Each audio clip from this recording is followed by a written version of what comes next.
Bonjour, je m'appelle Franck, j'ai 49 ans et je suis infirmier de bloc opératoire depuis 20 ans. Donc je suis IBOD au centre hospitalier de Niort depuis 2002 exactement. Le métier d'IBOD, avant tout, il faut savoir qu'on a un large champ d'activité.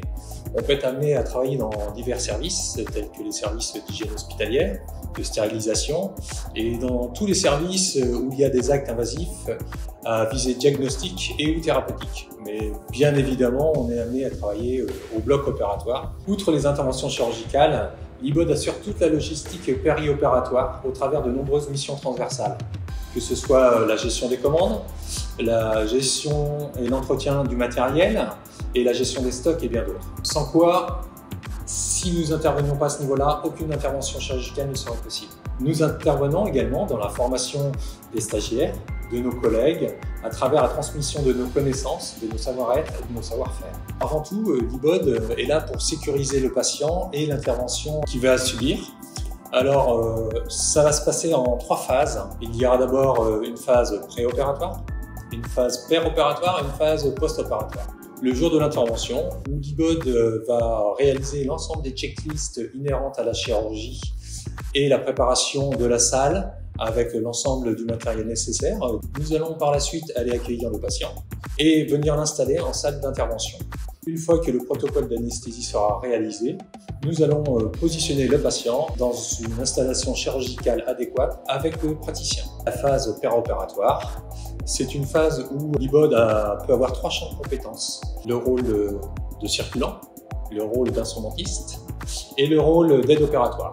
L'IBOD circulant est là pour assurer et veiller au bon respect des règles de bonne pratique en hygiène et en asepsie. Il veille à ce que l'ensemble du personnel présent au bloc et plus particulièrement l'équipe opératoire respecte l'ensemble de ces règles. Il est aussi présent pour subvenir à l'ensemble des besoins pour la chirurgie et en cours de l'intervention. L'IBOD instrumentiste fait partie de l'équipe chirurgicale restreinte. Il est habillé stérilement. Et de par ses connaissances techniques approfondies de l'intervention et des temps opératoires, il participe au bon déroulement de l'intervention par une bonne gestion des instruments et des ancillaires dédiés à cet effet. C'est un rôle important puisqu'il peut donner le tempo à l'intervention. L'IBOD aide opératoire, c'est un positionnement où l'IBOD est face au chirurgien.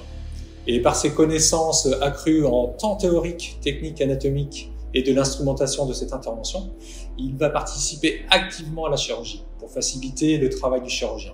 Il peut être présent afin de faciliter l'exposition, la coagulation et parfois même la suture de certaines parties du corps en fonction des protocoles préétablis par le centre hospitalier. Enfin, la phase post-opératoire. C'est l'étape où l'intervention se termine.